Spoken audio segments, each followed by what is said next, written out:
Hey, this is Max here, and in this video I want to give you a quick overview of the ManyChat flow builder. It's a really handy visual way to build out your flows, but it has quite some possibilities. So let's just dive right into ManyChat, and then I'm going to show you what is possible. So when you dive into ManyChat, you go over to flows, you get an overview that looks somewhat like this. So if you want, you can create some folders to organize your flows, and all your flows that are not inside a folder will show up here. So if I click here, then I see all the flows that are inside that folder, and then when I click here, you see all the other subfolders, and when I click here, you see all the flows inside those subfolders. So those folders are quite handy to organize your flows. So to create a new flow, you just click this button, new flow, and then I call it example flow. And then the first thing that you get is a send message block. So this block is used to send a message in Messenger.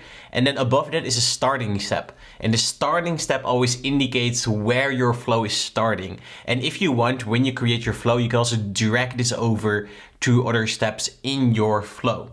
So if you want to add some text here, you just click this, and then you always get some kind of model window here on the left. And the first thing that you want to do is you want to set the content type.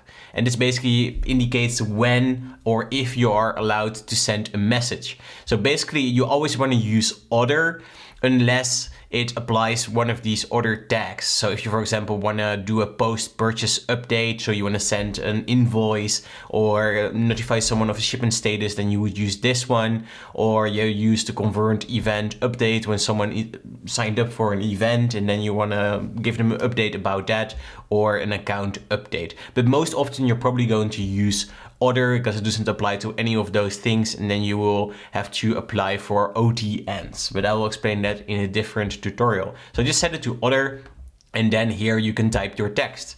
So I would say something like hey, and then if you want to use someone's first name, you have to add a variable. So all your variables you can find under this icon. So when you click this, you will see here already at the top first name, but you also, for example, have last name, full name, a bunch of other stuff. The last text input is the last thing that the subscriber typed, the last interaction, when the person last interacted with your Facebook Messenger bot, their time zone, their genders, like lots of things that you can use. And you can also use custom field data. So you can store data inside custom user fields, and then you can use those again, so the variables inside your conversation. So that could be quite cool to, for example, use the current day, or maybe you ask what kind of business someone has, and then you use that in your conversation, or here a deadline. So there's lots of different possibilities there. But right now, I just want to go for the first name. And then if you want, you can also add a fallback.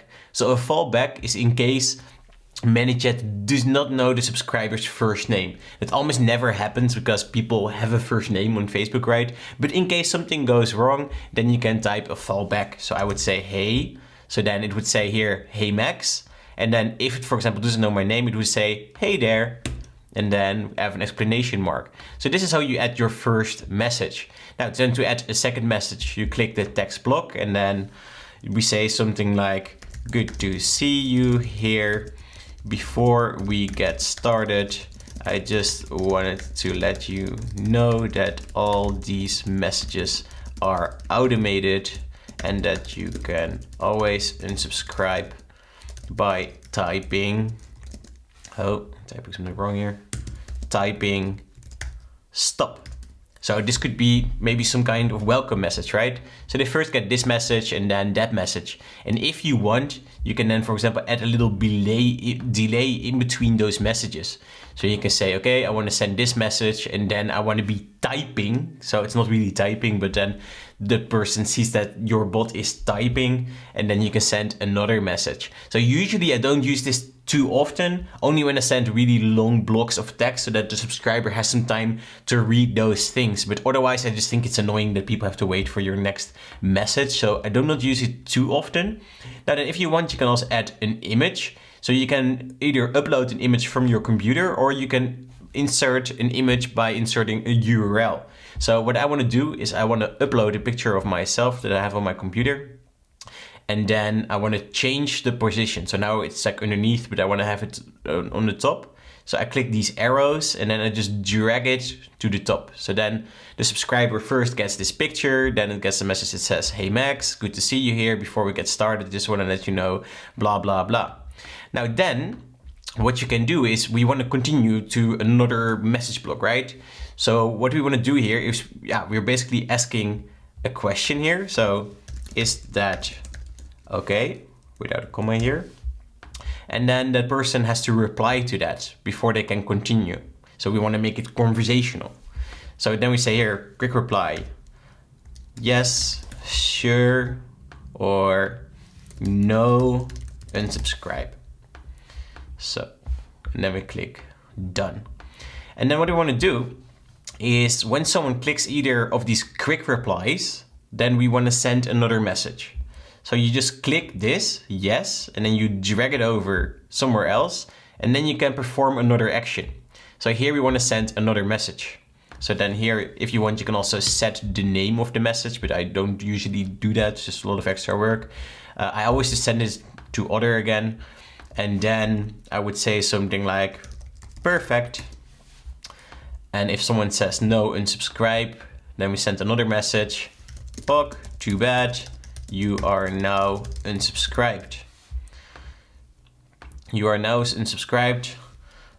Type start or click the button below to subscribe again. All right, and then we include a button. So a button is different from a quick reply. So quick replies are basically used for conversational stuff like yes, no, and buttons can also be used for that, but you have to keep in mind that with buttons that they always stay. So someone can scroll back up in the conversation and then they can click an old button and then the conversation will continue again from there. So that's why I often like to use quick replies, but only when I send people to my website or with subscribe buttons, because it can happen that maybe they come back weeks later to your conversation and they're like, hey, let's subscribe again. In that case, I would use buttons. So then here I would say subscribe. And then again, we drag this over, send message, ok, perfect. And then I will change the name here again. I just like to keep things a bit organized. So I don't like these numbers there.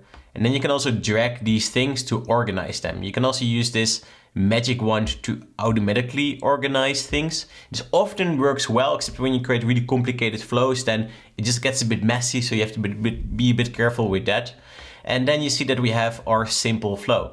Now we can do lots of other things. So this is just to send some messages, add images. If you want, you can also add some audio, you can add a video, you can add a card, you can add a gallery, you can add files.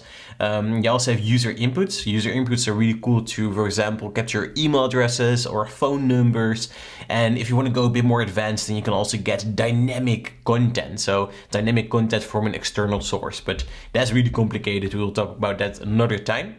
Now then, when you click this button, then there are lots of other things that you can do. So we just basically only used the send message block. But if you want, you can also send an SMS from within your flow or send an email from within your flow.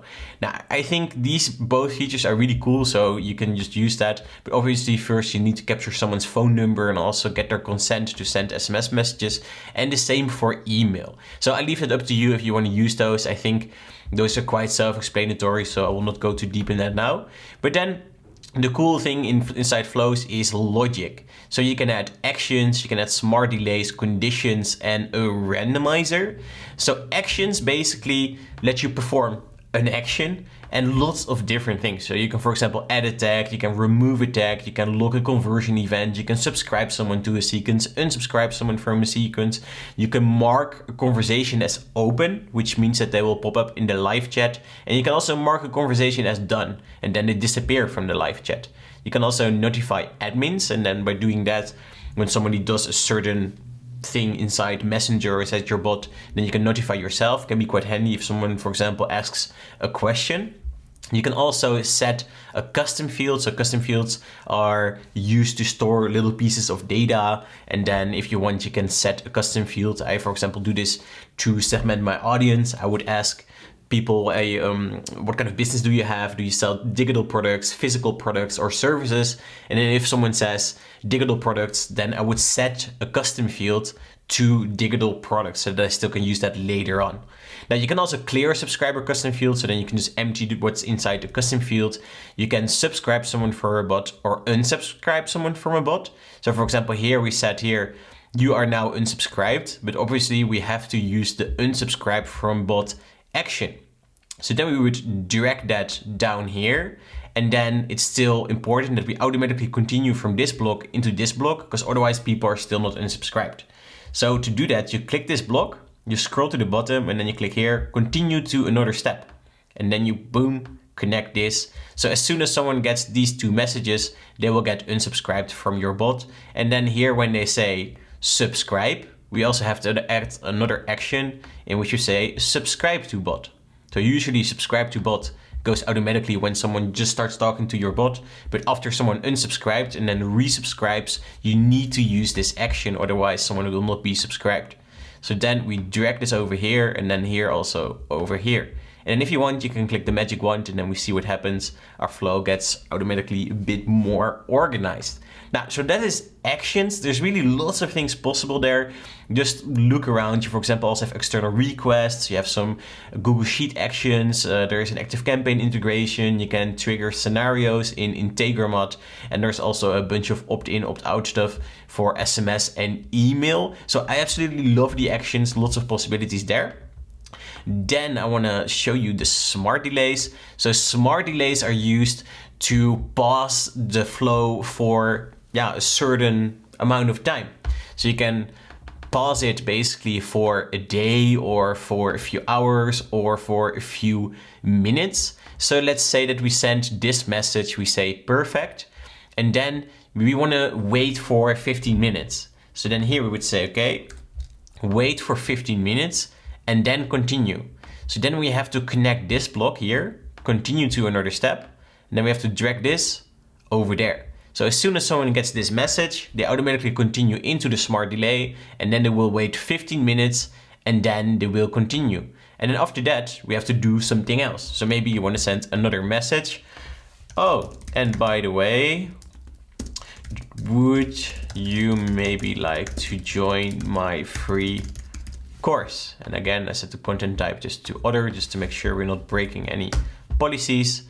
And that's that. So it's really simple example, right? Now with the smart delays, it's maybe also important to know that you can set a continued time limit.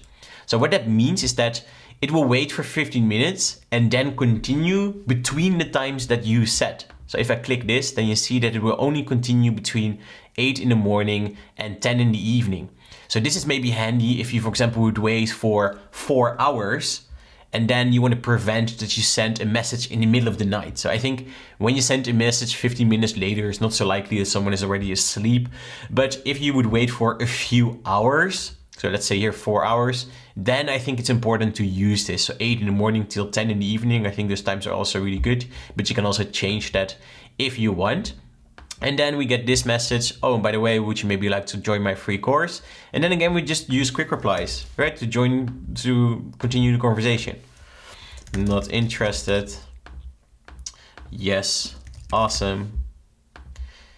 And then we organize this a bit. And then we say, great, you're in. And then again, we set this to other. And then here, not interested, you would maybe say something like, are you sure people love the free course?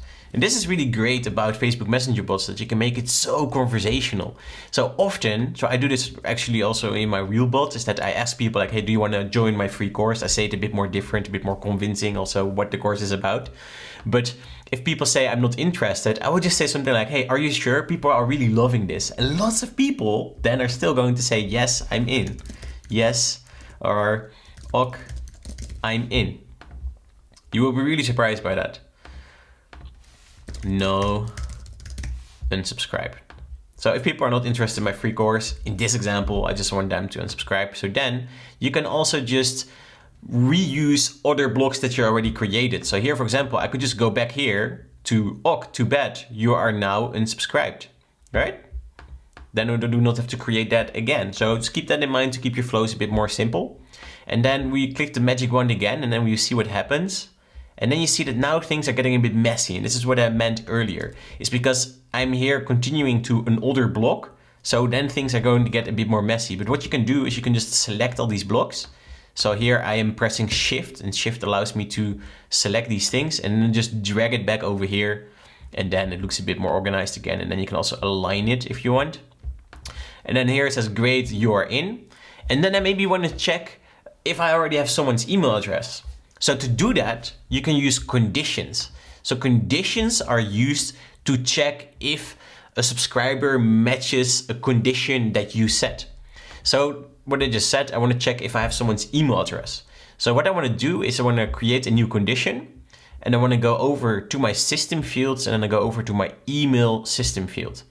And there I check if the email system field has any value. So then you see now here, email has any value. Does the user match all of the following conditions? It's always important to think about all of the following conditions or any of the following conditions, because you can set multiple conditions here. And then if you set it to all, it will only follow this path if it matches all those conditions. If you set it to any and you have multiple things here, then it will follow this path when it matches any of those things. So it's always important to keep in mind, because myself, I'm still often doing this wrong. And then I'm like, why does it not work? And I'm like, of course I have to change that. So then to go into this condition block after this message block, I will drag this over here. So then after someone gets a message, great, you're in. Then I check if their email has any value. If yes, then, now, I don't know what we are going to send then yet, but maybe we send the first lesson or something. And if not, we want to send a message to capture their email address. So then it would ask something like, most of the course is here in Messenger, but I'll also send you some emails. Is that okay? So I think it's always important to do it permission based. So just ask, is that okay? And you'll see that lots and lots of people who are really interested are going to say yes, sure, no problem. And then here we say, nah, rather not. So then if someone says, sure, no problem, then we send another message. Now I like to change the name again here also, just to keep things clean. And then I would say, perfect. Click the email address below or type another one. And then I copy this and then I insert a user input, and then I put the message in there and I'll delete this one. So the user input is really cool to capture things. So you can capture answers, you can capture multiple choice buttons. So when someone clicks a certain button, then you can save the answer to that button inside the custom field. But you can also capture emails or phone numbers or even URLs or files or images, location, date and time. But now I want to use email, and then if I get an email, I want to save that email into the email system field. So I enable this. And then we can also add a retry message if the answer is invalid. So if someone types something different here than an email address, then we can say something like, please enter a correct email address, for example, me@mail.com. And then there's also a skip button that people get to see when they have that message. And I know a lot of people are deleting the skip message, but I would not recommend you to do that. What you can do is just continue to another step and then add another condition. And then inside the condition, you check if the email system field has any value. So if it does not have any value after this step, then you know that the email does not have any value, and that the person skipped. So then we say, are you sure that you want to skip? You can't join the course without your email address. And then we'd say here, I'm sure, skip, ok, try again. So if someone says ok, try again, we just continue back to this message. And if someone says ok, sure, skip, then we just say something like, ok, it's not for everyone. And remember to always set the content type to order. So usually you would only do that after a smart delay, at the beginning of a sequence, at the beginning of a flow, but I just made it a good habit to always set the content type to order. Then there's just no way that things can go wrong. And that is basically it right here. When someone says, rate or not, then we also just say, oh, it's not for everyone. Or maybe you send a message again to ask someone, are you sure? Like, people are absolutely loving my emails, blah, blah, blah. Now, what else do we have? Then we also have a randomizer, and a randomizer is especially cool for maybe A/B tests, or when you have flows that people go in multiple times, and then you want to make it a bit more random so that it doesn't look like the same flow. I hope you understand that. And what you can also do, you can, for example, create like little fun games like rock, paper, scissors. I saw some people creating, how do you call this? A wheel of fortune, something like that. But so, for example, here, if the email has any value, if I want, we can then go into a randomizer, and then I could ask, do you want the first lesson right now or tomorrow? Yeah. Delete this again. I set the type to other.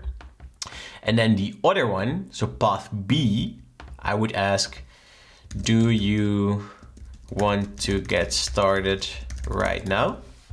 And then we add different quick replies. So here I would say today, or right now, tomorrow. And then here we make it slightly different. We say right now, later, for example. And then you can see which tests the most people continue to the first lesson right now. And if you want, I believe you can add up to 6 different variations here, 5 or 6, I'm not sure, let's test that.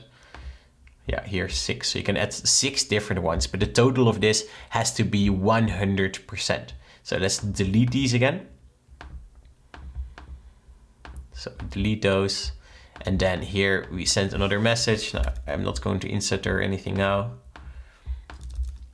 And then here, this one also continues to that, and this also continues to that. So always make sure you're not creating anything duplicate that is not really necessary. And also here, when someone gives their email address, then we want to continue into the randomizer so that also they get asked if it works.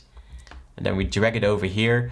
And I think we've now basically covered the most important features inside the flow builder. So we talked about how you can send messages inside Messenger, how you can send an SMS, how you can send an email. Then there's all the logic, so actions, smart delays, conditions, randomizer.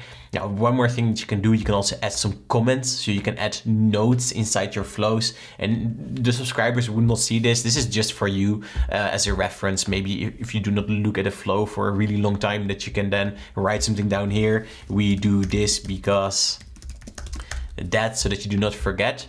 Now, to start flows, you can obviously create growth tools. So growth tools are like side doors inside your Facebook Messenger bot. And you can, for example, use a Messenger ref URL, the comment growth tool, stuff like that to start your flow. And you can also use keywords. So when someone types a certain keyword to start a flow, you can create automation rules, or you can use the Shopify integration. Now, then one more thing that I want to show you is that if, for example, people here say, I want to start the first lesson right now, then here we say OK, and then we want to continue to another flow. We want to start another flow with the first lesson. So to do that, instead of creating the whole thing in here, so create all the lessons in one flow, I don't think that's a good practice. You can just start another flow. Then you get this green block. That's also this one right here. And then you can click this, and then you can start or you can select another flow that you want to start. And I think that's a really good practice to break your flows up into small parts so that you get a really smart and also easy to maintain Facebook Messenger bot. So I hope this helped you to get a quick overview of the ManyChat flow builder. I think it's actually really easy to use. They did a really good job there in making everything so visual, but there is quite a lot of different action steps and modules and features. So what I recommend you to do is just play around with these. And if you want, you can also look at my other tutorials to see more examples of flows. So if you have any questions about the ManyChat flow builder, just let me know in the comments below. I answer every single comment.